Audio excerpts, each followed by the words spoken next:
Jadi begini, tidak setiap ulama yang jatuh kesalahan mentakwil sifat itu tidak langsung disebut Asy'ari, nggak boleh. Imam Ibnu Hajar Al-Asqalani ahli sunnah dalam akidah secara umum, ahli sunnah, karena akidah beliau secara umum adalah akidah ahli sunnah. Namun ada kesalahan dalam mentakwil, ya, beberapa sifat, termasuk Imam Nawawi. Apa bedanya dengan Asy'ariyah dan orang yang terpapar Asy'ari dan tidak disebut Asy'ariyah?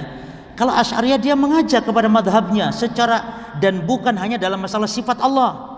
Asy'ariyah itu juga sesat, ada kesesatan dalam masalah takdir, ada lagi dalam masalah iman. Iman menurut Asy'ariyah apa? At-tasdiq bil qalbi faqat. Iman hanya membenarkan dalam hati saja.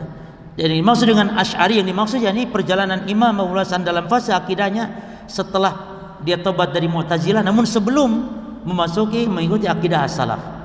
Jadi pada masa masih dia mengikuti akidah Kulabiyah. Itu yang dimaksud dengan Asy'ari. Maka iman setelah Imam Asy'ari bertobat tidak lagi seperti itu akidah beliau tentang iman, tapi sesuai dengan ahli sunnah wal jamaah.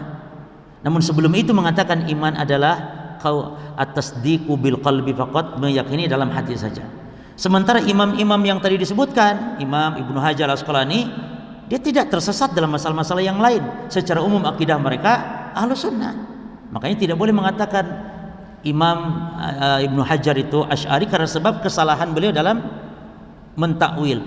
Lalu yang kedua, dia tidak menyeru mengajak manusia kepada takwilnya tersebut, gitu loh.